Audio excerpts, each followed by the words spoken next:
命复制生命，一定要投资时间。我在永光教会，今年是第17年。我在永光教会进入的第2年，我就做一个最大、永不后悔的投资，就是我找到了一个服事的区块，专注在那个服事的区块，就是青少年。我要专心在我们的青少年。我进去的时候，第1年，我进去要去改革主日学，因为我们的主日学老师上课，小朋友底下练来练去，安尼家长就在讲话开讲，安尼一点都不像是敬拜神的孩子。这囡仔大汉就被人做，这也比外口较歹哦。后来我就觉得不对。所以我就跟老师说：“来，咱来开会，然后来改变一下，大汉的甲细汉的，咱分开教室吼。对细汉的对细汉的教我就爱有无共款嘛。”我们一个老师，他教了10几年。牧师，我们这样很棒了啦，我不要再什么还分班啦，还要多人出来。我跟他就不接受。好，那我就被驱逐出境了。第1年，当师母进到教会，是这样被对待。我就跟神抱怨说：“神啊，都是你的错！我以前在那个鱼池921大地震，我们做的还不错，然后也救灾，救了多少生命？那些人都舍不得我们离开。我们那时候离开的时候，还绑布条那边抗议总会。我说上帝，那时候我就有跟你讲，我说我不要离开台北人都很现实。你看，你看现在这样子，我才来第1年，你看我受伤，我还是回去鱼池好了，鱼池。然后我就跟上帝讨价。”搬家，然后上帝就说：“你再观察吧，你再观察。半年之后，我们永光教会打算青少年团契末代结束，以后没有了。这样，我就要去接人的末代，有一个那个末代的会长来讲，牧师，我是末代的会长，以后都没有孩子了，因为主日学毕业之后，他们都不来教会，所以我们打算要关门大吉这样。”我说怎么有这种事情发生呢？我就想，难怪我们主日学都那么坏，难怪他们不会进到青少年。青少年也没有什么好玩的，谁要进来？他们偶尔去会一次。那时候的永光是这样。后来神就让我的眼睛看到一件事情，看到一个小男生，那个主日学小男生，竟然对着镜子在那边一直跳舞，一直跳舞。我说，那个小男孩怎么在那边跳，而且好认真，大家都在外面玩。他没有，他在教会的利用那个镜子，那个不是镜子，那个窗户在那边跳舞。圣灵告诉我，你去为他开一班那个街舞班。我就为他开街舞班我不会跳街舞。然后我那时候我就去物色找了一个街舞的老师，而且还是基督徒，最棒的。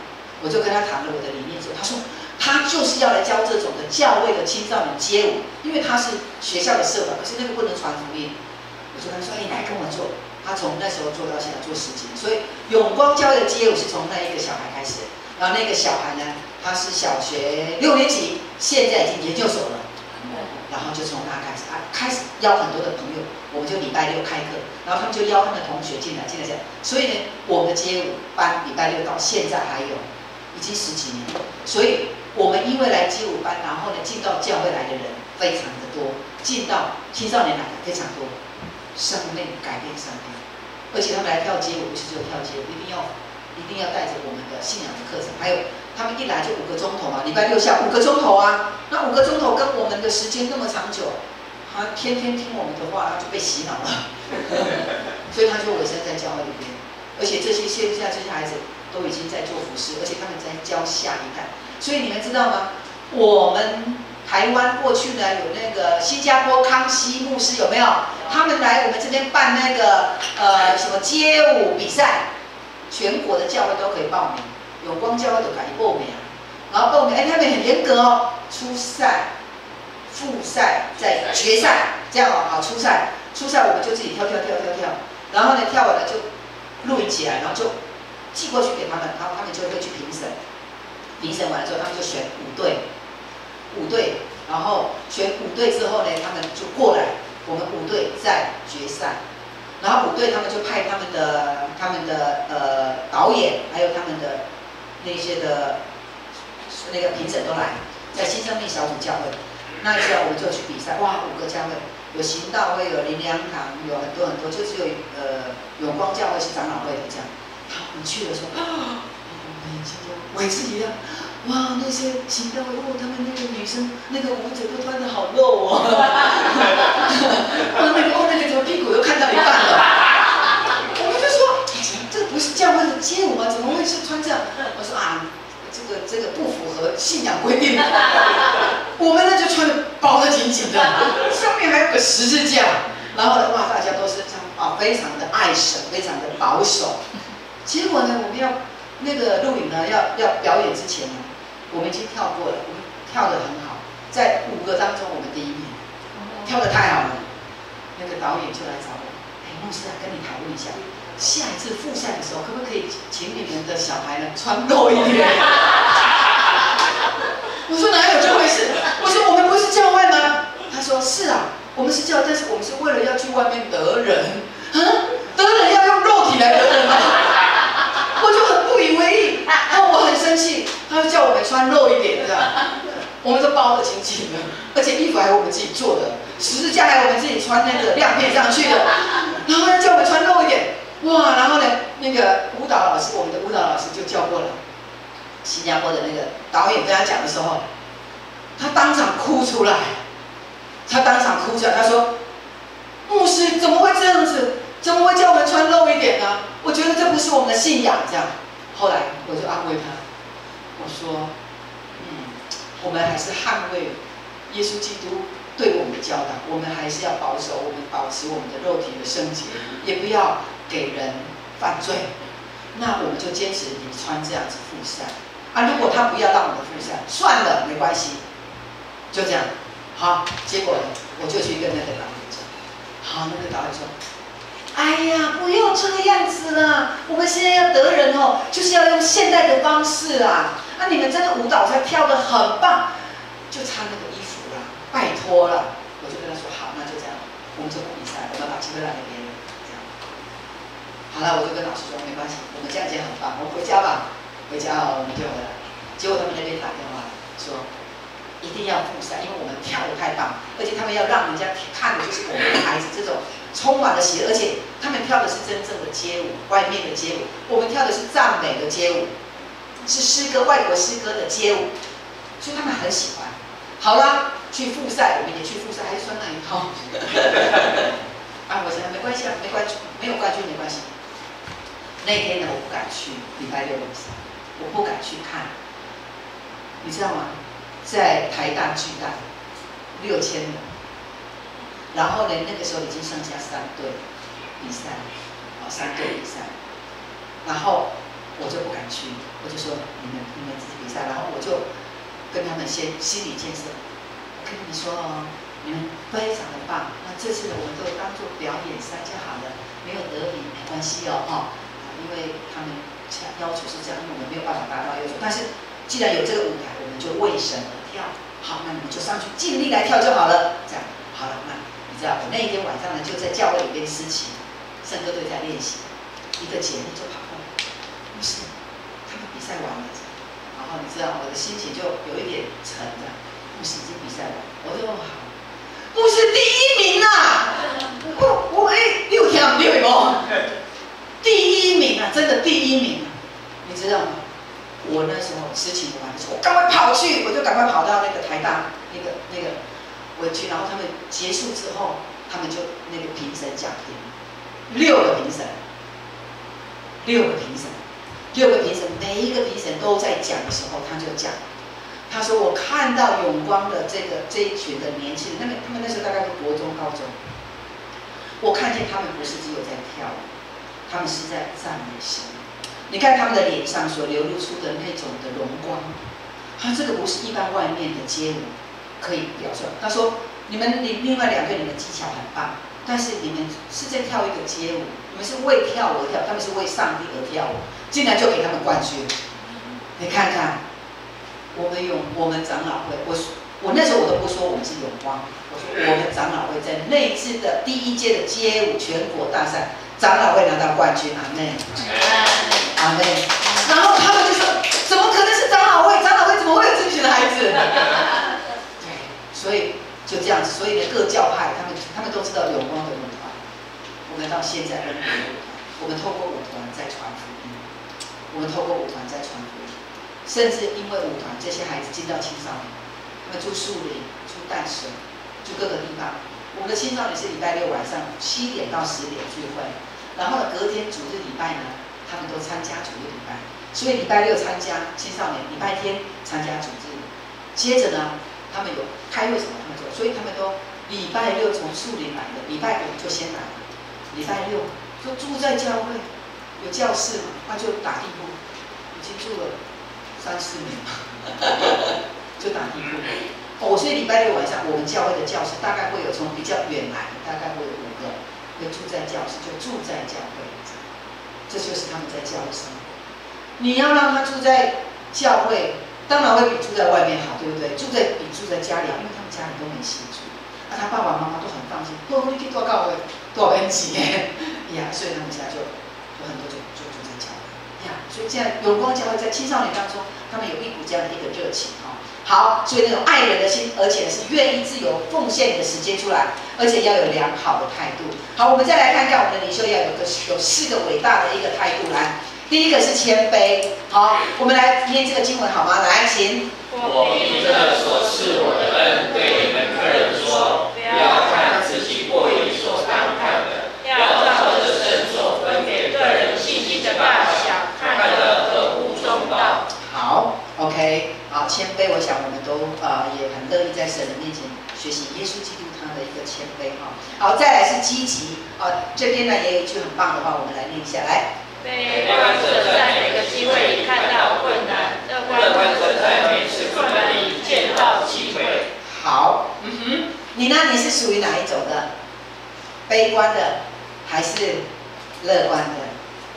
当你领受到圣灵的时候，你知道吗？你的眼光都不一样。你的眼光，我过去在牧会上面会觉得有一些的辛苦跟压力，因为要带领人实在是不是那么的容易，所以你只要有一个什么样的反对的声音，我就要想好久，要难过好久。我相信我们每位牧师可能他也会经历到这样的一个，因为有时候那样的一个声音进来自己的里面会有很多的一个搅动，所以呢，我们看到有这样的一个会有不同的声音，然后在我们里头，我们就会很难过。但是我现在。我对我们的会友那些批评的，你知道那些批评的，我会去跟他谢谢，我去跟他谢谢他说很不好意思，用另外一个方法，谢谢你，因为你的意见、你的看法我没有处理，我现在可以参考意见，用另外一个方法，所以我面对我们弟兄姐妹真的是非常非常的安然自处。你知道吗？我们有弟兄姐妹，他们在背后批评牧师，他看到你都会闪，所以呢，你不要闪牧师哦，你闪牧师，牧师就知道你在他背后说坏话。好，然后我刻意的会去找那些来牧师为你祝福，他的心里面那个仇敌的心理就消失了，所以其实是很好处理的，不难哈。好 ，OK， 来。再来，我们来看到下面的是第3个是什么呢？热情。第2个是积极嘛，哈。然后第3个是热情。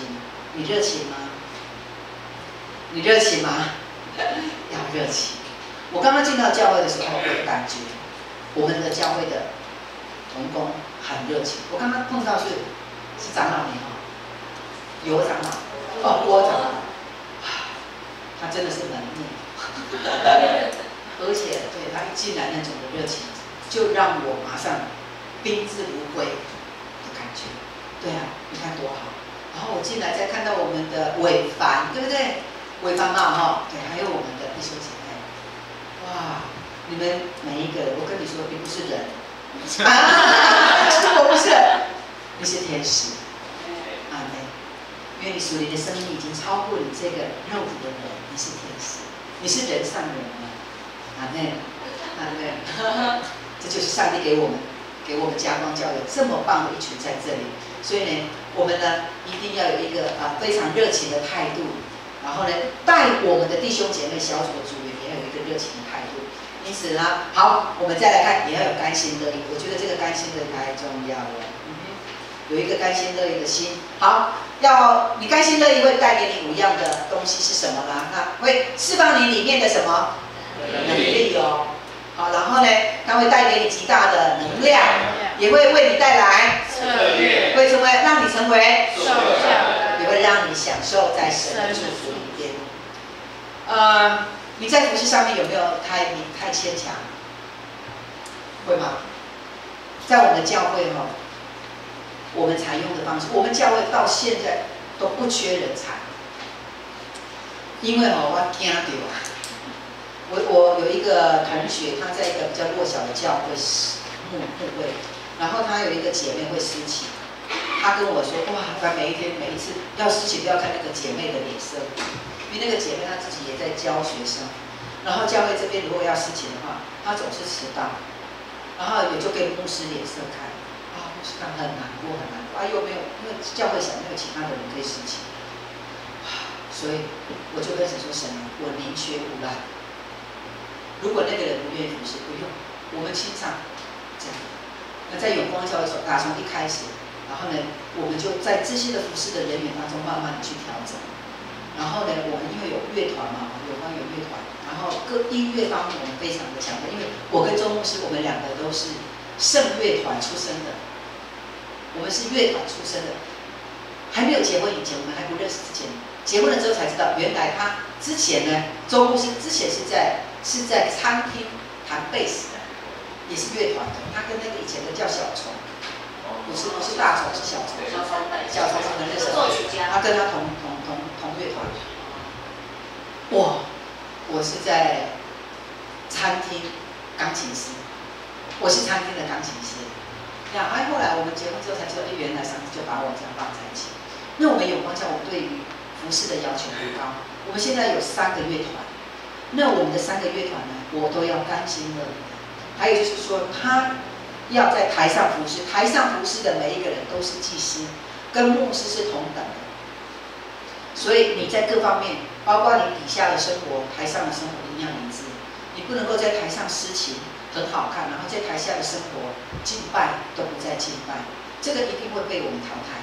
所以呢，我们会要求，而且你必须要出席礼拜的出席、小组的出席。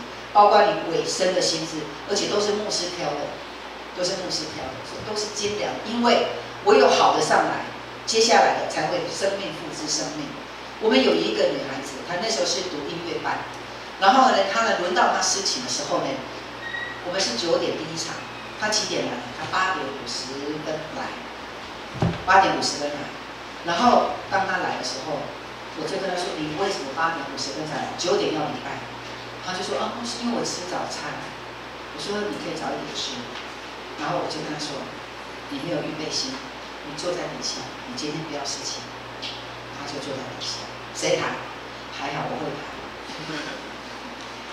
然后那天我就不会弹。下一次又再轮到他司琴，他8点55分到。好，他8点55分到，然后他就说牧师，那个前奏那个谱不晓得在哪里。我说。你司琴，你为什么用这样的态度？你跟其他的人约会，你会这样子吗？你现在还在找前奏的曲子，我那么有经验，我前奏的曲子我都要先弹过，圣诗我会先弹过，我不是不会弹哦，我翻开我就会弹，但是我为什么我在家里面会弹？因为我要先跟神建立关系，我要明白，这是态度的问题。你坐在下面不用弹第2次，我弹。到第3次的时候8点半来，从来没有再迟到过，而且整个态度改变。他没有因为这样子就生气，不是他没有。结果他就8点半。如今你知道吗？神使用他，让他在完全没有出国的经验当中，在大一的时候，竟然自己只身一个人就到了法国巴黎去，自己去那边读书。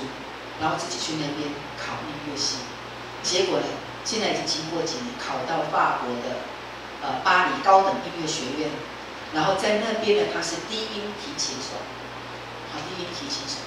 他去的时候，他现在大概25、26岁，然后他去的时候，真的是举目都无亲人，所以他在那边就觉得很孤单。然后呢，他也不会讲法语，然后他去到邮局，他想要存款开户，那个公北龙来哈，然后结果去的时候，刚好在那个邮局上面有一个华人，然后他就主动的来问我们这个孩子，说：“哎，你是哪里来的？”哎，他讲中文嘞，然后我们这个青年就很高兴，哦，你终于会讲中文的话，他就松了一口气，然后说：“啊，你要怎么样？你要需要什么？”他说：“我想要开户，啊，不晓得怎么开。”然后他说：“啊，我是这里的经理啦，来，我帮你开户，这样帮他办好。”他说非常感动。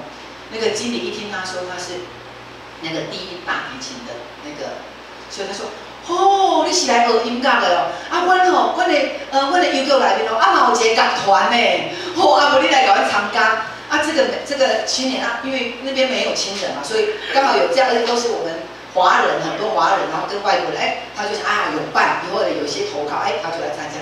没想到这些都是古典的。”哎，那然后就是那些我们这个孩子他是现代的，他以前从来不会去绑春风，然后他们都是在拉那些，结果他去了就加入他们那个乐团，然后他就成为他们很好的朋友，结果他们成为他很棒的资源。这个女孩子现在继续留在巴黎，她跟我问说：“牧师，你看我留在巴黎还是要回台湾？”她说她留在巴黎呢，她在那边她的工作待遇非常好，她乐团跑来跑去，而且她是国家乐团。然后她偶尔会回来台湾演奏。我上次他们团有来台湾演奏，我有去看。然后他就跟我说：“牧师，我在这边几年，我要回去台湾，我要回到永光教会服侍神。”这就是神的儿女，阿们，甘心乐意。所以在我们的同工上面，你如果不甘心，你如果不乐意，你就先休息。牧师也让你休息。当你恢复那个爱主的热情的时候，你再回来，你的服事是加倍得奖赏的，阿们。而且你也会很棒的一个小组的一个生命的一个复制在人的当中。好，我们看到那什么样是门徒的训练呢？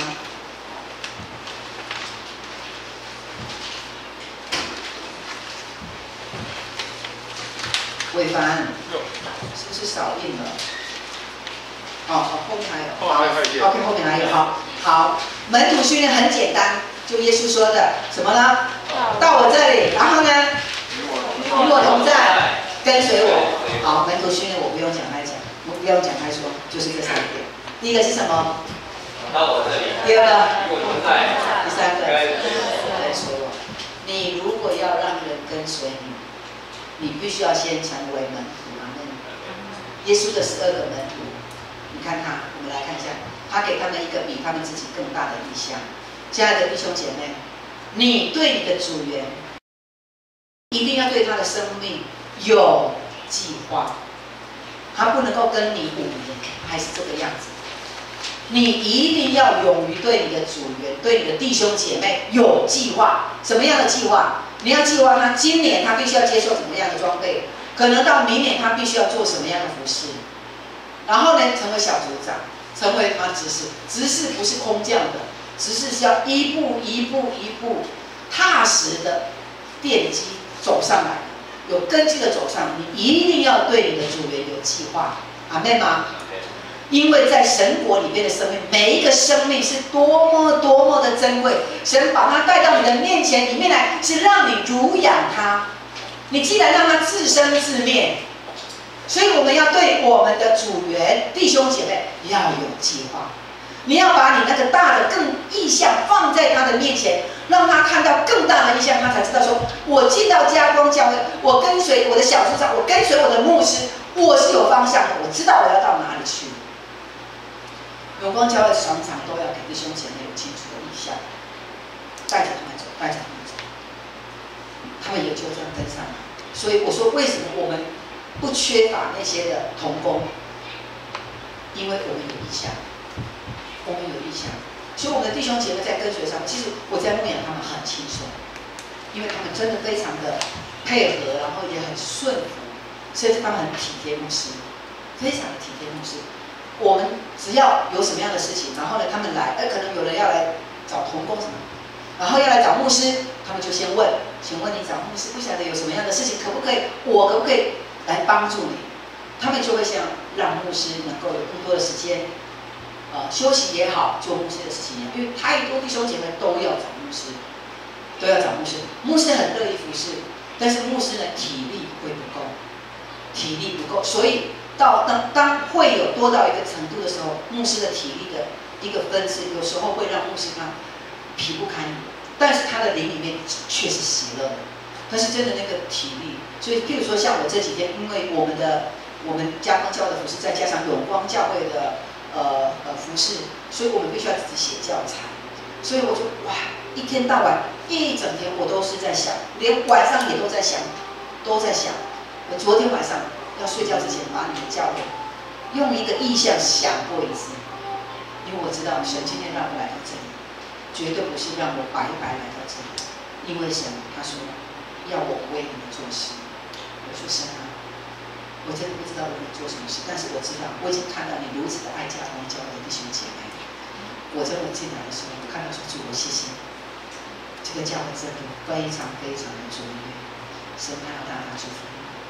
OK， 好，我们再来看到耶稣呢，在他们的面前呢，他是透明的，他甚至表现出他的疲惫、他的悲伤、他的忧愁。我们的小组长，你跟你的组员当中，你跟牧者、跟弟兄姐妹当中，你们是透明的吗？我们要透明，我们要坦诚。你知道吗？我什么样的话，我的软弱，我都可以跟我们弟兄姐妹讲。我每一天，如果我在教会，我要外出，我一定跟我的干事。我会跟他们讲，说牧师今天要去外面做什么样的事情，我让他们知道。我不会偷偷摸摸，然后怕他们知道这，因为我要跟他们建立信任的关系。我跟我2个干事说，你们2个是牧师旁边最亲密的人，不管任何的事情发生，我总是信任你们2个，因为你们2个是我身边最近的人，我总是信任你们2个，而你们2个也要这样子来信任我跟我们的长老弟兄姐妹，我跟说牧师完完全全的信任你，即便你骗了我，即便你有什么样的事情，我知道那不是你，所以牧师愿意信任你，所以我在他们的面前是非常透明的，而且我很乐意这样的坦诚跟他们分享，反而他们在牧师的坦诚上面，跟牧师的软弱上面，更多的体贴。你看，我们的弟兄姐妹就是这个样子，加光的弟兄姐妹也是这个样子。感谢主。好，然后呢，耶稣呢也相信他们，他保护他们，而且呢，他也为他们祷告，甚至斥责，也服侍他们。我们愿不愿意接受牧师的教导？愿意，是。一个牧师他愿意为你教导，就表示说他愿意为你负责任。如果牧师不教导你，那你就自己走路走人吧。昨天晚上我才教导我们一个长老，因为他在他的意向的祷告当中出了一些问题，我就打电话去跟他谈完。结果你知道吗？我们昨天是什么课程？我们昨天是领受意向说预言、发预言，这是一个对我们有光教会历史上的第1页。我们昨天上了5个钟头的课程。然后我们有4个弟兄姐妹，我先已经训练3个月，然后他必须要回去先祷告，然后祷告之后呢，然后他必须要把那个图像写起来，然后图像你知道图像是这样子，可是启示是什么，预言是什么，你也必须要去聆听圣灵对你说话，所以他们就这几天他们就先把那图像，然后有了写起来之后，先给我看过，我看了之后，我说没有问题，我不是代替圣灵，而是他在里面的用词。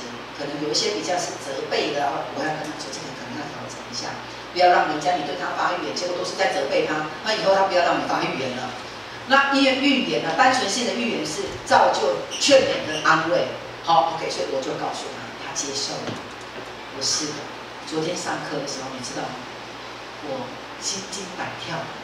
当我们课程都上完的时候，弟兄姐妹有一个新的领受，我就跟他们讲说，那这个时候我们来操练发预言，我们教会从来没有，昨天第1次。我先前我就会担心，但是圣灵就跟我说没关系，你就让他们做，因为我怕他们这发预言的部分会对人的影响，不晓得是怎么样。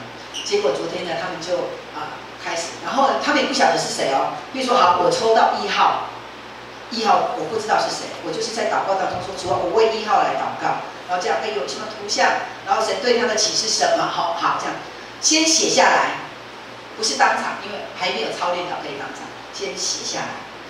昨天我们那个长老，然后他是1号，我就看一下1号是谁。好，1号荣辉长老，好哇，然后那个荣辉长老就出来，然后他就把他为他祷告的那个意象，好，意象领受，意象在预言就告诉我。结果你知道吗？他一直哭，一直哭。他们都会担心说我过5节讲对啊，对啊，对不？会啊，因为刚刚在操，这个弟兄一直哭，一直哭，因为他里面有讲到一句话，他说：“你呢，遭受在外面的伤害，外面对你的一个讥笑，然后外面对你的背叛跟讽刺，就像冷箭一直不断的射向你。”我看到这一句的时候，我就想说，怎么会那么凄惨？好，那一句话，我看到这句，但是圣灵跟我说，不要动他，叫我不要动他，我就说好，那我不动他。结果他就照这样子，就跟这个弟兄，他一直哭，慢慢哭完的时候，他就跟我们见证，他说牧师，我从别的教会来到远光，我在那个教会受到很大很大的伤害，所以这个伤害到现在我都存在，所以我一直不敢出面来服侍教会。他都是做平信徒的。他说，这个马长老他对我的祷告，没想到现在上帝还记得这件事情。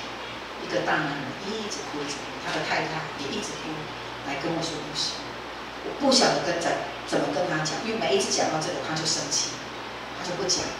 没想到今天是借着这个长老他的预言释放他里面的压力，他就很高兴，很高兴。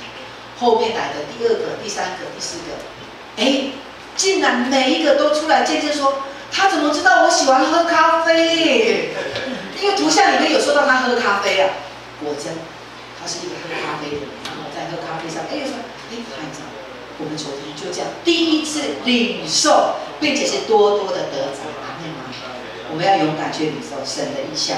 好，所以呢，我们来能够牧养我们的组员呢，我们必须要对他们敞开，好，而且是可以信任的，而且是愿意被指正的。好，再来结论啊。好，我们的每一个领袖呢，好，这几点呢就是一个总结了哈，好吗？我们来念一下这个领袖的条件，好吗？请。好，你们身被圣灵充满，满有智慧，并大有信心，行在爱中，全心爱神，热切爱人，自由的生活模式，良好的态度，谦卑积极乐观，接受尘土训练。哈利路亚，阿门，阿门，阿门呀！在这样的一个时间里边牧师呢也尽了圣灵对我的感动，然后来为你们分享。我相信圣灵在我每一个人你的需要上面，神都看见了，他也满足你们，好吗 ？OK， 好不好？那在这个时候是不是会有一点点的看？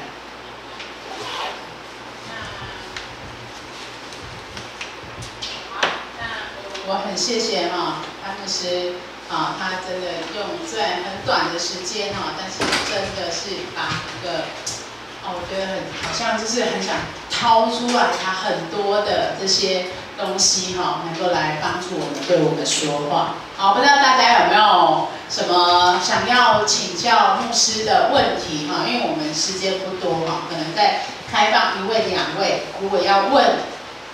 可能刚刚从听到里面的这个内容里面想要再更了解，或者是你觉得今天牧师要讲的东西，可能跟你原来想要预期的有些地方没有讲到的，有没有？